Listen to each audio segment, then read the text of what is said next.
हरे रामेति कृष्णेति नाम संकीर्तनं सदा लोकक्षेमाय कुर्वन्तं प्रेमिकं सद्गुरुं भजे। नारीशापविमोचनात् शिवधनुर्भङ्गात् भृगुस्तम्भनात् पौराणां च विमोहनात् खगपतेः मोक्षप्रदानादपि नीलाम्बोधि विरूढदर्पदमनात् ब्रह्मास्त्रसम्माननात् नानारूपनिदर्शनात् प्रकटितं लोके रहस्यं तव। नानारूपनिदर्शनात् प्रकटितं लोके रहस्यं तव।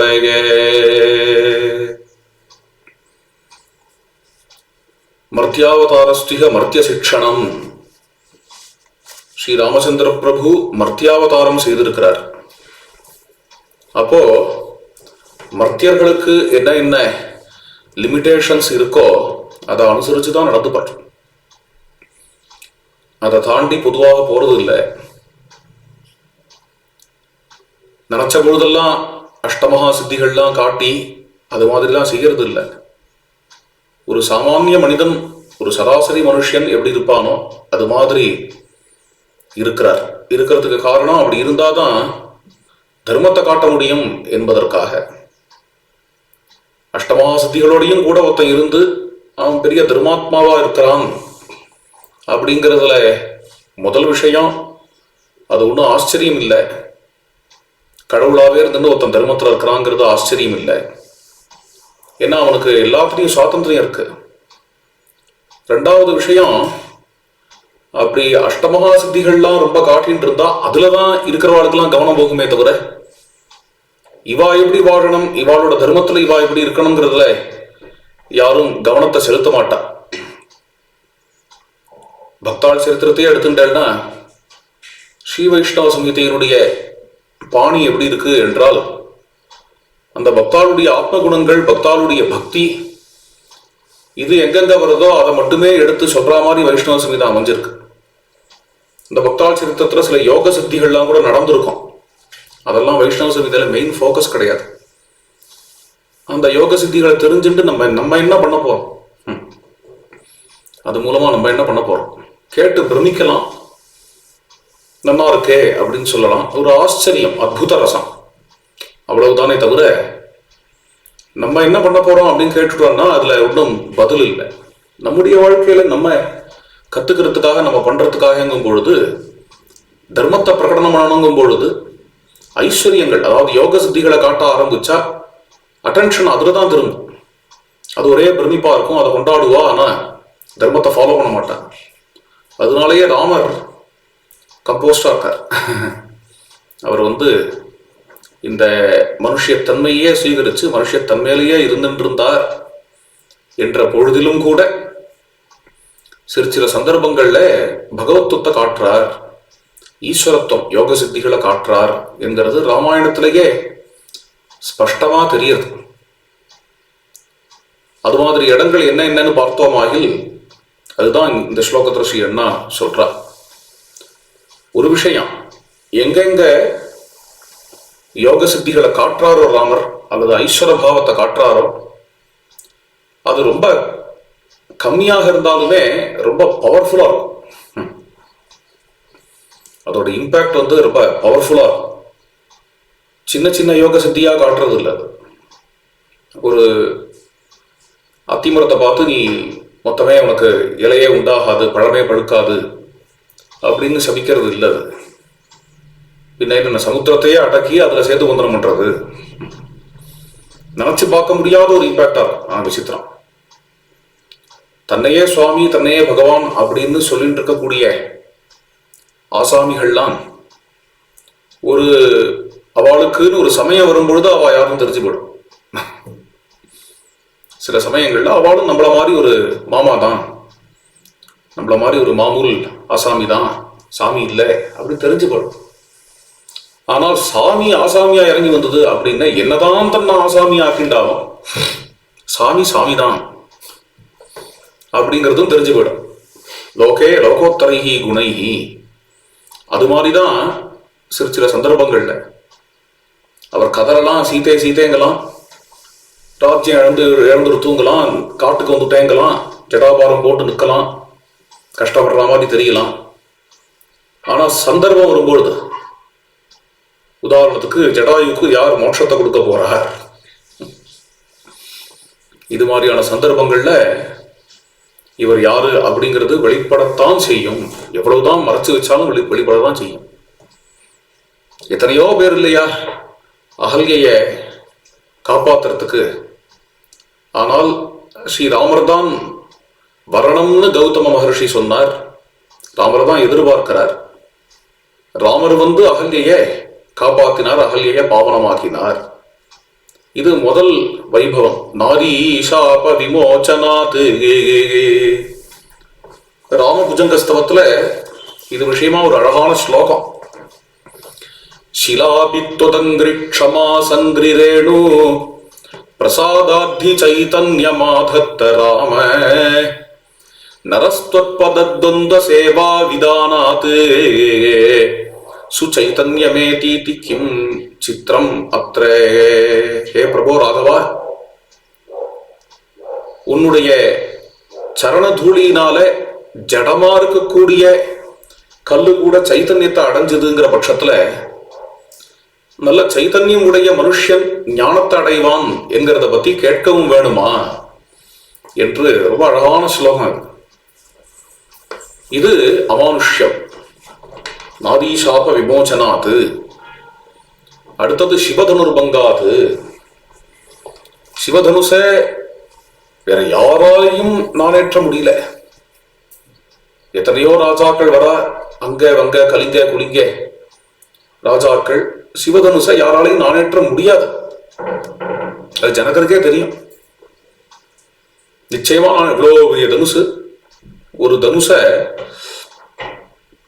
நூற்றுக்கணக்கான பேர் தூக்க கூட முடியாம ஒரு பொட்டியில வச்சு நூற்றுக்கணக்கான போர் வீரர்கள் இழுத்துன்னு வராம 8 சக்கர பொட்டியாங்க வச்சு ஒரு போர் வீரர்கள் இழுத்துன்னு வந்தா ஜனகனுக்கு ஏதாவது சென்ஸ் இருக்கா? நூற்றுக்கணக்கான போர் வீரர்கள் 8 சக்கர பொட்டியில போட்டு தூக்கிண்டு, அதாவது இழுத்துண்டு வரக்கூடிய ஒரு வில்ல எவனாவது ஒரு மனுஷன் எடுத்து நானேற்றிட முடியுமா? இப்படி வச்சுட்டார். பொண்ணுக்கு கல்யாணமே வேண்டாம்னு வச்சுட்டாரா? அதனாலயே பிளான் பண்ணி இப்படி வச்சுட்டாரா? என்ன இப்படி வச்சிருக்காரு? எப்பேற்பட்ட மகாவீரன் தான் வரட்டும், எப்பேற்பட்ட பலசாலி தான் வரட்டும், நூற்றுக்கணக்கான பேர் தூக்க முடியாதவங்களுக்கு தூக்கி நானேற்ற முடியுமா எங்கேயாவது? ஜனகர் என்ன நினைக்கிறார் அப்படின்னா, என் பொண்ணுன்னு நான் அபிமானிக்கிற குழந்தை என்னிடத்துல இருந்து பிறந்தவல்ல, அவ தெய்வ குழந்தை. இங்க வருது இல்லையா, பிரதிமா அமானுஷீகில ஏவமேதம் நரபதே தர்மேண தனையாதவ. எப்போ அவோ அயோனிஜையோ, எப்போ அவோ அமானுஷியோ, அதுக்கேற்ற அமானுஷ்ய பாவம் உடையவன் ஒத்தன் அவளுடைய திருக்கரத்தை பற்றுவதற்காக வரணும். யாரோ ஒரு சாமானிய ஆளுக்கு கொடுத்துட முடியாது இல்லையா? அப்போ அப்படிப்பட்ட அமானுஷ்ய பாவம் யாருக்கு இந்த சிவதனுசை எடுத்து நானேற்ற முடியுமோ அப்படிப்பட்டவன் தான் சீதாதேவியினுடைய திருக்கரத்தை பற்ற முடியும். இது அமானுஷ்ய பாவம் மட்டும் இல்லை, இது ஒரு கால் அமர்த்திய பாவமும் கூட, அதாவது அனமர்த்திய பாவமும் கூட, அதேவ பாவமும் கூட. ஏன் அப்படின்னா, இங்க வரக்கூடிய வாக்கியம் தேவாள் கந்தர்வாள் யட்சாள்லாமே நான் ஏற்ற முடியாத தனுசு என்று வரக்கூடிய வாக்கியம் அது. இதம் தனுர்வரம் பிரம்மன் ஜனகைரபி பூஜிதம் ராஜபிஷ்ட மகாவீர்யைஹி அசக்கியம் பூரிதும் புரா நைதது சுரகணாஹ சர்வே நாசுராஹ நச ராட்சசாஹ கந்தர்வ யக்ஷ பிரவராஹ சகீந்திரமஹோரகாஹ க்வகதிர் மானுஷானாம் வை தனுஷோஸ்ய பிரபூரணே ஆரோபணே சமாரோகே வேபனே தோலனே பிவாயா ததேதத் தனுஷாம் ஸ்ரேஷ்டமானீதம் முனி புங்கவே தர்சயைதன் மகாராஜ அனயோஹோ ராஜபுத்ரயோஹோ தர்சயைதன் மகாபாக அனயோஹோ ராஜபுத்ரயோஹோ. இதான் வார்த்தைங்க.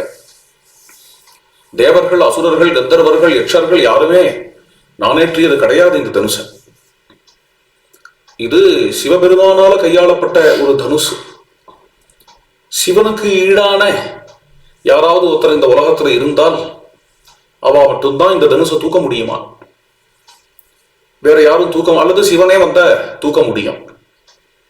அது மாதிரியான தனுசை இங்க பணயமா வச்சுட்டாருன்னா அப்போ தன்னோட பொண்ணை பத்தி இவர் என்ன நினைச்சிருப்பார்? தன்னோட பொண்ணை இதுல இருந்தே அவர் பொண்ணை என்ன நினைச்சிருப்பாருன்னு தெரியும்.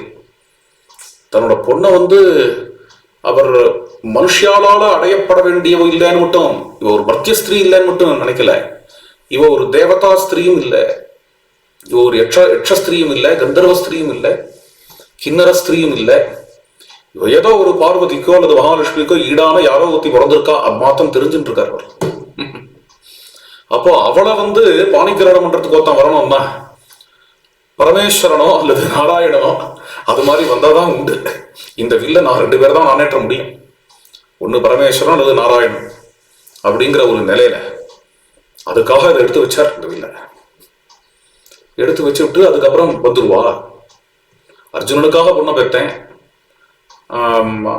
அர்ஜுனன் இதுல போயிட்டான், இந்த லாட்சாகிரகம் என்ன சொல்லுவா அரக்கு மாளிகை, அரக்கு மாளிகையில போயிட்டான் அப்படிங்கிற கேள்விப்பட்டார். கேள்விப்பட்டோட பொண்ணுக்கு சயங்கரம் வச்சிட்டார். ஏன் வச்சார் அப்படின்னா போயிருக்க மாட்டான். அது எப்படி இவருக்கு தெரியும்? ஏன் யஜ்யம் பொய்யாகாது, நான் பண்ண யஜ்யம், அந்த யஜ்யத்துல அப்படி கூட்டத்திலே அந்த பொண்ணு வந்தா. தபசுகள்லாம் வர வச்சிருக்கா, அவனுக்காக வர வச்சிருக்கா, அவன் போயிருக்க முடியாது அப்படின்னு தைரியமா சுயம்பரத்தை வச்சான் பாஞ்சாலராஜன். அப்படி வச்சான்னா வரவாளுக்குள்ள யாராவது அர்ஜுன் தான் கட்டாயம் இருக்கும் அப்படி. அது மாதிரிதான் கூட இங்க வந்திருக்கக்கூடிய என் பொண்ணு சீதை, அவ மனுஷாள் கந்தர்வாள் தேவாள் எல்லாருக்கும் மேற்பட்டவளா அவ இருக்கணும். அவளோட கையை பற்றணும் ஒருத்தன்னா அவனும் இந்த சிவதனுசு எடுத்து நானேற்றவளா இருக்கணும் அப்படிங்கறதுதான் இங்க பணம். பாவம் எல்லா ராஜாக்களும் நமஸ்காரம் பண்ணிட்டு போனாலும் பார்த்த உடனே இது நமக்கு சாத்தியம் இல்லை அப்படின்னு நமஸ்காரம் பண்ணிட்டு போனா அப்போதான் ராமர் வந்திருக்கார் இல்லையா. ஏதோ ஒரு வார்த்தை சொல்லிவிட்டார் ஜனகர், கொகதி மானுஷானாம் வை, மனுஷாலாம் எம்மாத்திரம் இந்த வில்ல நாணேற்றுவதற்கு அப்படின்னு ஒரு வார்த்தையை போட்ட உடனே விஸ்வாமித்திரர் ராமரை பார்த்தார். ராமரை பார்த்து சொன்னார், வத்ச ராம தனு பஷ்ய இதி ராகவம் பிரவீத். இந்த சபையில ராமன் இருக்கும் பொழுது இப்படி சொல்லிவிட்டாரே ஜனகன். அந்த ராமனை பார்த்து என்ன சொல்லலாம், நீதான் சர்வேஸ்வரன் அதனால வில்ல போய் நானேற்றுப்பான்னு சொல்லலாம். அப்படி கூட சொல்லலையா விஸ்வாமித்திரர். இன்னும் என்னென்ன குழந்தை ராமா வில்ல பார்த்தையாப்பா. உடனே பட்டு ராமன் எழுந்துட்டு போய் அந்த வில்ல எடுக்கிற விதம் எப்படி ஒரு மதம் முடிச்ச யானை கரும்பை தூக்கிடுமோ அது மாதிரி, கரும்பு என்ன புஷ்பமாலையை தூக்குமோ அது மாதிரி தூக்கி விட்டார். இந்த வில்ல தூக்கும் பொழுதே விஸ்வாமித்தருடைய மயிர்காம்புகளையும் சேர்த்து தூக்கிட்டாராம். உட்சிப்தம் சக கௌசிகஸ்ய புலகைஹி சார்த்தம் முகைர்நாமிதம். இந்த வில்ல வளைக்கும் பொழுது அங்க உட்கார்ந்து இருக்கக்கூடிய ராஜகுமாரர்கள் எல்லாருடைய தலையும் சேர்த்து வளைச்சுட்டார். பூபானாம் ஜனகஸ்ய சம்சயதியா சாகம் சமாஸ்பாலிதம். நான்கயிறை எடுத்து ஒரு சொடுக்கின உடனே ஜனகரோட சந்தேகத்தையும் சேர்த்து சொடுக்கினார். வைதேகி மனசா சமம் சஹசா கிருஷ்ணம். சீதாதேவியோட ஹிருதயத்தையும் சேர்த்து இழுத்தாராம் நான்கயிறை இழுக்கும் பொழுது. அப்படி இழுத்து அதை அந்த நான்கயிறை எடுத்து மேல கட்டும் பொழுதே இக்ஷாகு வம்சத்தினுடைய புகழ்கொடியையும் ஏற்றி கட்டிட்டார். தத்பக்னமைஷம் தனுகு. அந்த வில்லு அப்படியே டனால்னு முறிஞ்சது அப்படின்னு இவர் நான்கயிறை எடுத்து கட்டிட்டார். இங்க பந்தயமும் அதுதான், யார் நான்கயிறை எடுத்து கட்டுறாளோ அவளுக்கு என் பொண்ணை தரேன் அப்படின்னு தான். வில்ல யார் முறிக்கிறாளோ அவளுக்கு பொண்ணை தரேன்னு இல்லை. துளசிராமன் தான் அப்படி. ஆனா இங்க முறிஞ்சுடுத்து வில்லு. நான்கயிறை எடுத்து மேல பழச்சு கட்டின வேகத்துல அது முறிஞ்சுடுத்து. முறிஞ்சதுக்கு அப்புறம் சீதாதேவிய ஜனக மகாராஜா ராமருக்கு கொடுக்கிறார். விஷயம் சிவதனுர் பங்காத்து. இது ஒரு மனுஷன் பண்ணக்கூடிய காரியம் இல்லை, ஒரு தேவன் பண்ணக்கூடிய காரியம் கூட இல்லை. இதுல இருந்து இவர் யாருன்னு தெரியும் சொல்லிக்க மாட்டார். சிவதனுச பங்கம் பண்ணேன் பாத்தியா, யார் இருக்கா அது மாதிரி அப்படின்னு 4 முறை அலங்கி அலைய மாட்டார். அவர் மட்டும் சிவதனுச பங்கம் பண்ணிட்டு ஓரமா போய் கொண்டுருவார். அவ்வளவுதான். அது இன்னும் நடக்காத மாதிரி புசுக்குன்னு நடக்கும். பாக்குறவா புரிஞ்சுக்கணும், ஓஹோ இவ்வளவு பெரிய காரியம் பண்றவரா இவர் இவ்வளவு பெரிய காரியம் பண்றவரா இவ்வளவு கம்போஸ்டா உட்காந்துருக்கார் அப்படின்னு புரிஞ்சுக்கிறதுக்கான கொஞ்சமாவது அறிவு இருந்தாலும் புரிஞ்சுப்பான். நாரி சாப விமோச்சனாது சிவதனுர் பங்காது, அடுத்தது பிரகுஸ்தம்பனாது. சிவதனுச நானேற்றினதே இவ்வளவு பெரிய பிரபாவம். இதுக்கு மேல இவர் அயோத்தியாவுக்கு திரும்பி வந்து இருக்கும் பொழுது திடீர்னு பார்த்தானா வந்துட்டார் பரசுராமர். இருக்க ஜடாபாரத்தை கட்டிண்டு கண்கள்ல தீப்பொறி பறக்க தக தக தக தக தகன்னு ஜொலிச்சுண்டு பரசுராமர் அங்கேருந்து என்னத்துக்கு இவ்வளவு கோபமோ தெரியல, என்னத்துக்கு இவ்வளவு கோபமோ பாவம் அவருக்கு. அங்கேருந்து வந்த பரசுராமர், ராமா இந்த சிவதனுச நீ முறிச்சுட்டேன் நானேற்றிட்டேன் அப்படின்னு நீ ரொம்ப பெருசா பெருமை பீத்திக்காத. நான் இப்போ எடுத்துன்னு வந்திருக்கிறது விஷ்ணு தனுஷ், அதிகம் வேண்டிலே விஷ்ணு, அப்பேற்பட்ட இந்த தனுஷை எடுத்துன்னு வந்திருக்கேன். இந்த விஷ்ணு தனுஷை நீ நானேற்றினால் அப்பொழுது உன் பிரபாவத்தை நான் ஒத்துப்பேன். விஷ்ணு தனுஷை நீ நானேற்றினால்தான் உனக்கு என்னோட யுத்தம் பண்றதுக்கான பிரபாவம் உண்டுன்னு எனக்கு தெரியும். அதுக்கப்புறம் யுத்தம் வச்சுக்கலாம். இதான் இங்க பரசுராமர் போடுற கண்டிஷன். அப்ப ராமர் அனாயாசமாக அந்த விஷ்ணு தனுசையும் வாங்கி விஷ்ணு தனுசையும் எடுத்து நானேற்றி பானத்தை தொடுத்துட்டார். என்ன அவர் சொன்ன வார்த்தை, பரசுராமர் சொன்ன வார்த்தை, பானத்தை தொடு அப்படின்னார். பானத்தை தொடுத்துட்டார். தொடுத்துட்டு பரசுராமரை பார்த்து சொன்னார், என்னதான் இருந்தாலும் நீங்க ஒரு வைதிகர், உங்களோட யுத்தமான வைதிகாலுக்கு நாங்கள்லாம் தாசர்கள், க்ஷத்திரியர்கள். உங்களுக்கு இக்ஷாக்கு வம்சத்தவர்கள் நாங்கள்லாம் வைதிகாலுக்கு என்னதான் நாங்க கோட்டீஸ்வரா இருந்தாலும் குடிசையில கொண்டிருக்கிற வைதிகனுக்கு நாங்கள்லாம் சேவகர்கள் அப்படின்னு இருக்கிறதுனால உம்மோட நாங்க யுத்தத்துக்கு வரமாட்டோம். ஏதோ நீங்க ஆக்கிய பண்ணி வச்சுட்டேன், பானத்தை எடுத்து வில்லுல பூட்டிட்டேன். ஆனா நீங்க இதுக்கு ஏதாவது லட்சியத்தை சொல்லி ஆகணும். இப்போ என்ன ராமபானம் மோகமாகாது. உடனே பரசுராமர் சொன்னார், இந்த ராமபானத்துக்கு என்னுடைய புண்ணியலோகங்களை அர்ப்பணம் பண்றேன் என்று சரபங்கருக்கும் முன்னாடி சுதீஷ்டருக்கும் முன்னாடி பல சமர்ப்பணம் பரசுராமர் தான் பண்றார் ராமருக்கு. இது என்னதுல அது வேடிக்கை? ஒரே நாராயணன் தானே, பரசுராமராவும் இருக்கார் ராமராவும் இருக்கார். அவளுக்குள்ள எப்படி இந்த ஜெகடா வரும், அவளுக்குள்ள எப்படி இது வரும் அப்படின்னு கேட்டா, பரசுராமர் நாராயணனுடைய அம்சம், ராமர் சாட்சாத் நாராயணன். அம்சாவதாரமா இருக்கக்கூடிய பரசுராமர் தன்னிடத்துல உள்ள இந்த அம்சத்தையும் ராமரிடத்திலேயே சமர்ப்பிச்சுட்டு போலாங்கிறதுக்காக இங்க வந்திருக்கார். பூர்ணனா இருக்கக்கூடிய எப்படி மகாபாரதத்துல எப்படி வரும், கடைசியா விதுரர் வந்து தர்மபுத்திரன் இடத்துல ஐக்கியமாறாருன்னு முடியறது மகாபாரதத்துல. ஏன்னா ரெண்டு பேரும் ஒண்ணுதான். ஸ்வயம் தர்மதேவத்தை தர்மபுத்திரர், விதுரர் அம்சம் பூர்ணத்துல ஐக்கியமாகணும். அது மாதிரியா இங்க ஆச்சரியமா பரசுராமர் வந்து தன்னையே ஒப்படைச்சார் ராமரிடத்துல. இப்படி பிருகுஸ்தம்பனாத் 21 தலைமுறை க்ஷத்திரியர்களால ஒன்றும் பண்ண முடியாத இந்த பரசுராமரை ஸ்தம்பிக்க பண்ணிவிட்டார் குழந்தை ராமர். அப்படி பண்ணவும் பண்ணிவிட்டு அங்கேருந்து வந்து பரசுராமர் நமஸ்காரமும் பண்ணிவிட்டு அவனை திரும்பி அங்கேருந்து மூர்ச்சியாகி விழுந்திருக்க தசரதரை பார்த்தா, அப்பா அப்பா போலாம்ப்பா, நான் தான் ராமன் வந்திருக்கேன். எந்த ராமன்னு கேட்டாராம் தசரதர். அப்படின்னு கேட்டவட்டே எல்லாம் உங்க ராமன் தான்ப்பா அதனோட தான் அவருக்கு ஆஸ்வாசம் ஏற்பட்டது. எழுந்து தசரதர் வந்தார். ஒண்ணுமே தெரியாதவரமான வைபவம். பரசுராமர் வரதும், பரசுராமரை வந்து பிரமிக்க வைக்கிறதும், ஸ்தம்பிக்க வைக்கிறதும், பரசுராமர் கிளம்பி போறதும். பரசுராமர் விஷ்ணு தனுசை ராமர்கிட்டயே கொடுத்துட்டு போயிட்டார். அந்த விஷ்ணு தனுசை திடீர்னு இப்படி திரும்பி வருணங்கையில ராமர் கொடுக்கறதும், வருணாய அப்பிரமேயாய ததோ ஹஸ்தே மகாயசாகா. எல்லாரும் குடிச்சியாகி வந்திருக்கா இல்லையா, யாரும் பார்க்கல. பின்னாடி அதை தேவைப்பட்ட போது வாங்கிக்கிறதும். வருணன் வந்து அகஸ்தியர்கிட்ட கொடுத்து வச்சுட்டான். அகஸ்தியர் மறுபடியும் ராமருக்கு அந்த வில்ல கொடுக்கிறார் அப்படின்னு ஆரண்ய காண்டத்துல கரதூஷண யுத்தத்துக்கு முன்னாடி. இதெல்லாம் வைபவம். அதுக்கப்புறம் பௌராணாம்ச இதெல்லாம் சூக்ஷ்மமான விஷயம். அதாவது பரசுராமரை ஸ்தம்பிக்க வைக்கிறது, சிவதனுசு எல்லாமாவது கொஞ்சம் தெரியறது. பௌராணாம்ச விமோகநாத்னு ஒண்ணு சொல்றாரு, அது தெரியவே தெரியாது. அந்த இடத்துல இது ராமரோட செயல்னே புரியாது. அதை எடுத்துக்காட்டாதான் புரியும். அயோத்தியா மக்கள் எல்லாரும் ராமர் பின்னாடி வந்தா, தமசா தீரத்துல எல்லாரையும் ஊருக்கு போங்கன்னா யாரும் ஊருக்கு போல, எல்லாரும் ராமரோட படுத்துண்டா. அங்கேயே ராத்திரி வேளையில லட்சக்கணக்கான ஜனங்கள் வந்திருக்கா. லட்சக்கணக்கான ஜனங்கள்ல ஒத்தனாவது முழிச்சுட்டு இருப்பான் இல்லையா? ஒத்தன் கூட முழிச்சுட்டு இல்லாம தூங்குவானா? அப்படி சாத்தியமாகுது? ராமர் கிளம்புறாருங்கும் போது ஒத்தன் கூட முழிச்சுட்டு இல்லாத இருப்பான். அது எப்படி முழிச்சுட்டு இல்லாத இருந்தாங்கிறத இங்க கண்டுபிடிக்கிறார். அவரோட யோகமாயால எல்லாரையும் தூங்க பண்ணிட்டார்.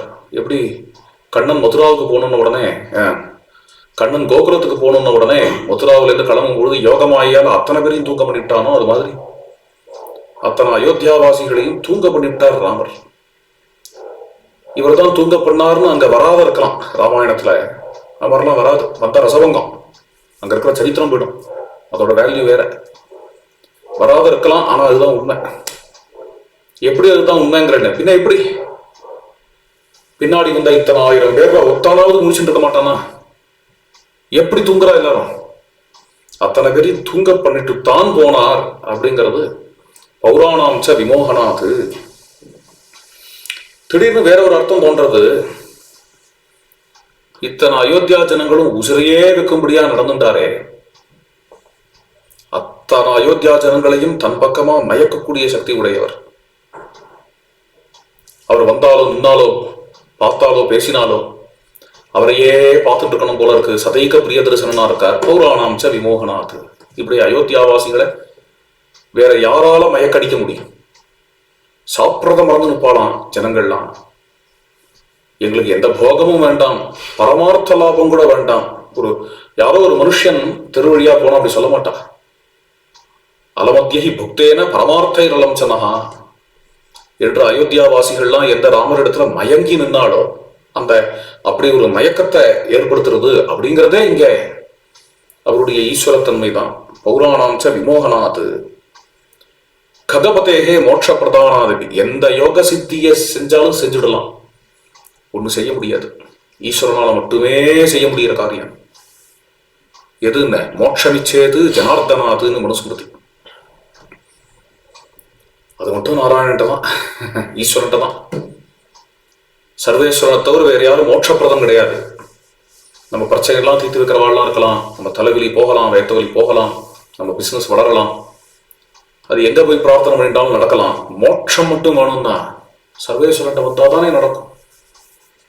ககபதேர் மோட்ச பிரதானாதபி. ஜட்டாயுவுக்கு இவர் மோட்சம் கொடுக்குற அழகு. மயாத்வம் சமனுஜாதா கச்சலோகான் அனுத்தமானு. என்னுடைய ஆக்ஞை நீ என்னுடைய லோகத்துக்கே போ என்று ராமருடைய ஆக்ஞை. ஜட்டாயு ஜாம் ஜாம் ஜாம்னு கிளம்பி போயிட்டார். அதுக்கடுத்தது நீலாம்போதி விரூட தர்ப்ப தமனாது. பெரிய சமுத்திரம்.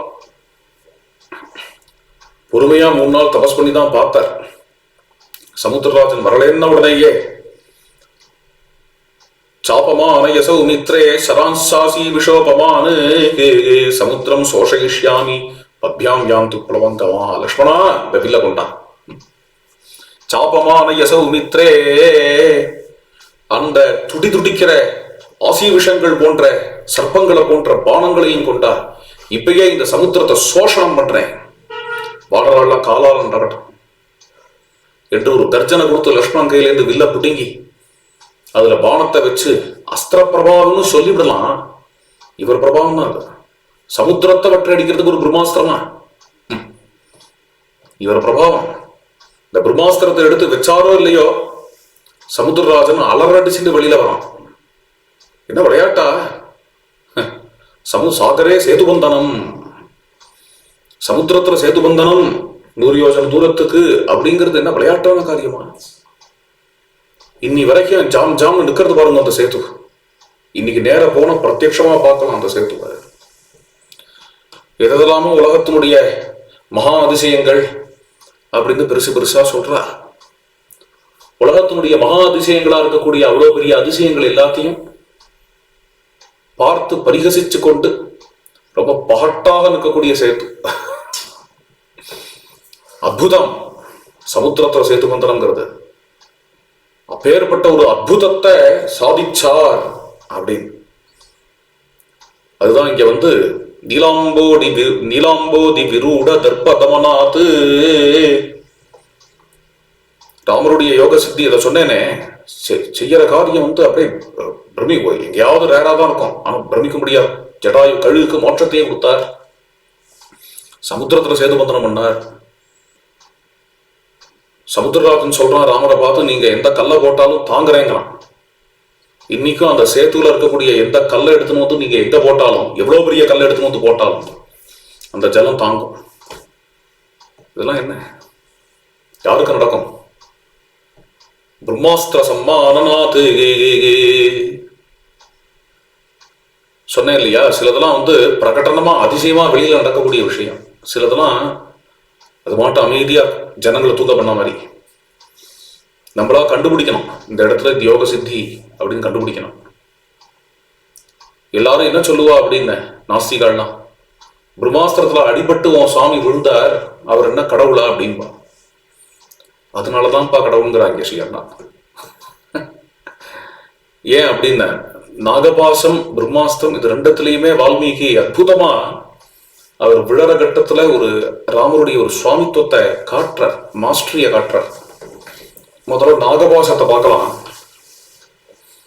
சர்வே பவன் ஏதஸ்மின் அந்தரே ராமஹா வானராம் வாக்கியம் அப்ரவீது.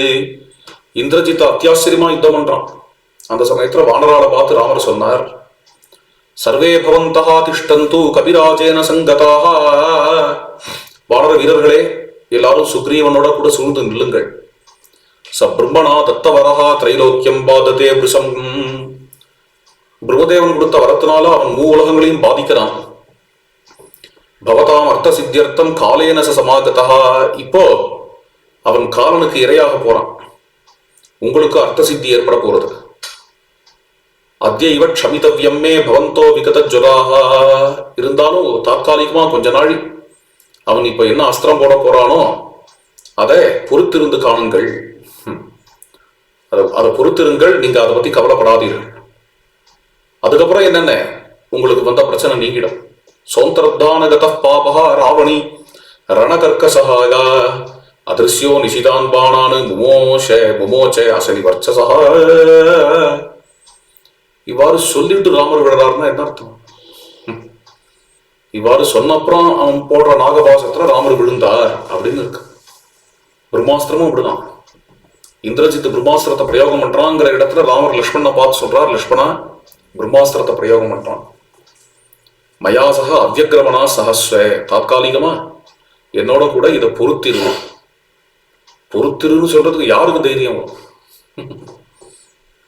எவனுக்கு 100% தன்னம்பிக்கை இருக்கோ, மேல எப்படி இப்படி என்னென்ன நடக்கணும்னு தெரிஞ்சவனோ, அவனுக்கு தான் இது மாதிரியான கட்டங்கள் எல்லாம் பொறுத்திருன்னு சொல்றதுக்கே தைரியம் வரும். ரெண்டு இடத்துலயுமே விழும்பொழுது அந்த ராமரோட மாஸ்டரிய தான் இங்க காட்டுறார் வால்மீகி. அதனால அந்த அந்த கட்டத்தை சூக்ஷ்மமாக கவனிச்சு ஸ்ரீ அண்ணா பிரம்மாஸ்திர சம்மானநாத். பிரம்மாஸ்திர சம்மானம், பிரம்மாஸ்திரத்தை மதிக்கிறது என்கிறத சொன்னார். அடுத்தது நானா ரூப நிதர்சனாத். இவ்வாறு பல எக்ஸட்ரா. என்னென்ன எக்ஸட்ரா இருக்கலாம்? பொதுவா மந்திரோபதேசம் பண்ணா அதுக்கு அக்ஷரத்துக்கு லட்சம்னு புரஸ்சரண ஹோமங்கள்லாம் பண்ணி எத்தனையோ வருஷங்கள் அந்த மந்திரத்தை ஜபம் பண்ணி ஸ்புட்டம் பண்ணி அதுக்கப்புறம் எழுத்தாப்புல தேவதா தரிசனம் கிடைக்கணும். விஸ்வாமித்ரர் எல்லா தேவாளுடைய மந்திரங்களையும் ராமருக்கு உபதேசம் பண்றார். உபதேசம் பண்ண உடனேயே ஒரே க்ஷணம்தான் விஸ்வாமித்திரருடைய உபதேசம் ஒரு முறை ராமர் சொல்றார். அது மாதிரி சொல்ல சொல்ல சொல்ல அந்த தேவாள் எல்லாரும் பிரத்யட்சமாயிட்டான். அங்க அப்படிதான் நடக்கிறது. அது வந்த தேவாளும் அங்க இருக்கக்கூடிய ஜபம் பண்ணவனை பார்த்து அபயமுத்திரையை காட்டி உனக்கு என்ன வர வேணும்பான்னு தான் கேட்பா. இங்கயோ என்னென்ன ஊச்சுகு பிராஞ்சலயா சர்வே. ராமரை பார்த்து அஞ்சலி பண்ணிட்டு உனக்கு என்ன வரம் வேணும்னு கேட்காம உமக்கு நாங்கள்லாம் என்ன சேவை பண்ணணும்னு கேட்கிறா. இமேஸ்ம பரமோதாராக கிங்கராகா தபதாகவா.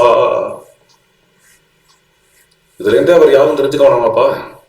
ஐயோ இப்படிலாம் கேட்கிறாள் நீங்க, மாதிரிலாம் கேட்க எனக்கு பயமா இருக்கு. நான் ஏதோ ஒரு பக்தன் உங்ககிட்ட வரம் கேட்கணுங்கிறதுக்காக ஜெபம் பண்ணிட்டு இருக்கேன் அப்படின்னாவது அந்த குழந்தை சொல்லணும். குழந்தைன்னு அது பெரிய ராமர்ல விஸ்வாமித்தரோட சிஷ்யன் பாடசாலம்பி.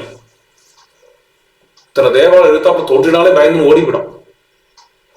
அப்படி இல்லாம அவளை பார்த்து இவர் அபயமுத்திரையை காட்டி மானசாமே பவிஷ்யத்வம், எனக்குள்ளேயே நீங்கள்லாம் இருங்கள், தேவைப்பட்ட கூப்பிட்டுக்கிறேன், கடைசி வரைக்கும் தேவையே படும்.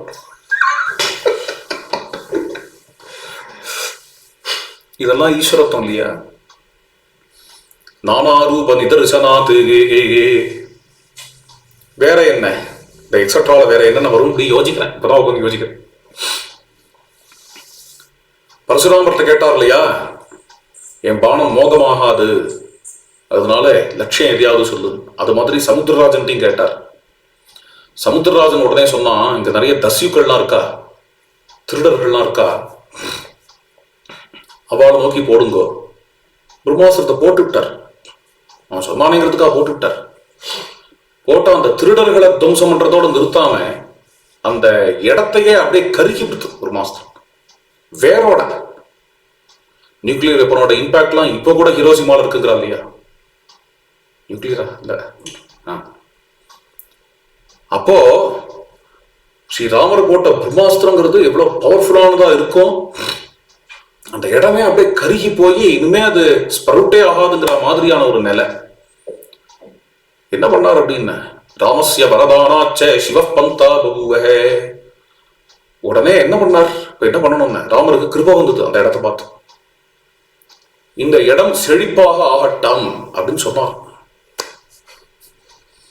இப்படி சொன்ன உடனே அங்க டான் டான் டான் டான் அத்தனையும் பசுமையா புல்லெல்லாம் வந்து, புல்வெளியெல்லாம் வந்து, மரங்கள்லாம் வந்து அந்த முன்னாடியை விட செழிப்பா எடுத்து. இதுக்கெல்லாம் என்ன அர்த்தம்? ஹனுமான் சொன்னது இங்க பிரமாணம் ஆயிடுத்து பார்த்தேளா, ஹனுமான் சொன்ன நிரூபணம் ஆயிடுத்து பார்த்தேளா, புனரேவ ததா சிரஷ்டும், லோகத்தையே சம்ஹாரம் பண்ணி மறுபடியும் சிருஷ்டிக்க வல்லவர் அப்படிங்கிறத காட்டிட்டாரே. நானா அரூப நிதர்சனாத்து வேற என்ன எக்ஸெட்ரா இருக்கு. மூலபல யுத்தம், இத்தனை கோடி ராட்சசால் வந்திருக்கும் பொழுது ரிசர்வ்டு ஆர்மி வாழலாம். நிறைய ராட்சசாலாம் போயிட்டா இங்க ராவணன் தான் வரணும்னு நினைச்சிட்டு இருக்கும் பொழுது திடீர்னு பெரிய படைய கிளம்பிட்டான் ராவணன். அடேங்கப்பா, இதோட மறுபடியும் வானரால யுத்தம் பண்ண விட்டோம்னா அடுத்த 15 நாள் ஆகும். நான் இப்போ சீக்கிரம் பரதனை போய் பார்த்தாகணும், என்ன பண்றது அப்படின்னு. வானர வீரர்களே நீங்கள்லாம் உட்காருங்க, இன்னைக்கு பார்க்க போற ராமருடைய ராமத்துவத்தை, அத்ய ராமஸ்ய ராமத்துவம் பஷ்யந்து மம சயுகே அப்படின்னு சொல்லிட்டு அந்த ராட்சச சேனைக்குள்ள பிரவேசிச்சு 14,000 ராட்சசர்களை ஒத்தரா இவர் சம்ஹாரம் பண்ணதே பெரிய விஷயம்.